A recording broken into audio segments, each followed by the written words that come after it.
চন্ডিকা স্ত্রে নৈব তারিতা ওং অপসার পশুতে ভূতা যে ভূতা ভুবি সংস্থিতা অপসাদ বন্ধুতে ভূতা বিঘ্ন নারস্তে নষ্টু শিবদ্বয়া ওং বর্ণস্থায় ফট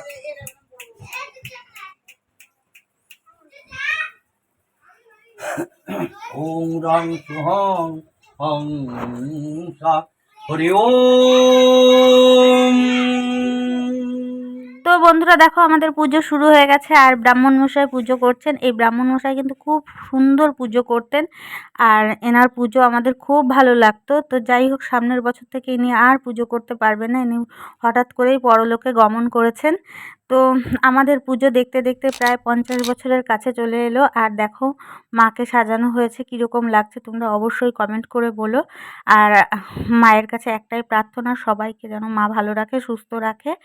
তো আর দেখো এই যে ব্রাহ্মণ মশাই তো পুজো করতে শুরু করে দিয়েছে। পুজোটা করতে অনেকটা সময় লাগে, তো সব কিছু আমি ক্যামেরা করতে পারিনি, মানে কিছু কিছু করেছিলাম কিন্তু সেটা ডিলিট হয়ে গেছে।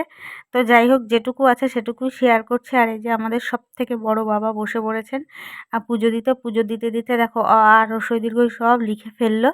মানে এত সুস্থ আর কি বলবো। দেখো মাঝে মাঝে আমি আবার ভিডিও করছিলাম বলে আমাকে আবার হাতও তুলছিল যে দেখবি দেখবি। তো যাই হোক চলো কেমন লাগলো বলবো। সকালের থেকে এই এলাম তোমাদের সাথে কথা বলতে, কারণ হচ্ছে সকাল থেকে একটুও টাইম হয়নি। আর আমাদের বাড়ির পুজোর যতটুকু পেরেছি আমি তোমাদের সাথে শেয়ার করার চেষ্টা করেছি, কারণ আমি যাকে সামনে পেয়েছি তাকে দিয়েই একটু একটু ভিডিও শ্যুট করিয়ে নিয়েছি, কারণ আমি চাই যে আমাদের বাড়ির পুজো সবাই দেখুক আর মায়ের আশীর্বাদ সবাই পাক।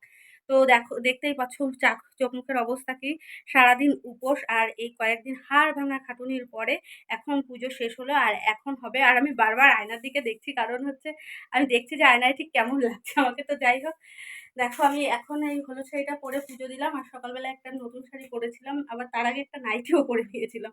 তো সব কিছু নতুন নতুন করেই চলছে।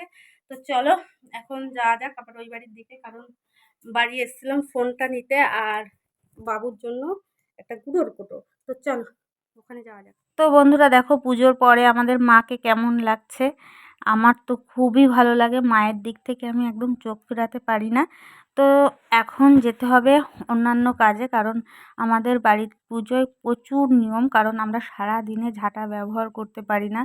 সারাদিন যা উঠোনে ঘরে যা ময়লা হয় কাপড় দিয়ে বা হাত দিয়ে পরিষ্কার করা হয়, এখনও আমরা ঝাঁটা ব্যবহার করতে পারবো না। পুরো পুজোর কাজ কমপ্লিট হবে তারপরে। আর আমরা তো উনুনে আগুনও দিতে পারি না। আর এই দেখো কত ফল, আরও ফল ঘরে সব কাটা হবে। আর এই যে সবাই এসে বসে পড়েছে এখানে পুজোর পরে সবাই একটু বিশ্রাম নিচ্ছে। আর দেখো যে আমি ভিডিও করছি বলে আবার একটু হাই জানালো। তো যাই হোক এখন হবে, এই যে আমার বড় দিদি দৌড়ে দৌড়ে কাজ করে বেড়াচ্ছে আর আমি এই ফল কাটার দিকে আসবো। আর এই যে এখন হবে কি ভোগ রান্না, ভোগের জন্য সব কিছু রেডি, কিন্তু রাঁধুনি এখনও এসে পারিনি, যেহেতু পুজোর পরে রান্নাবান্না শুরু হয়। আমরা এখানে সব গুছিয়ে নিয়েছি, সমস্ত কিছু গোছানো। তো চলো টাটা।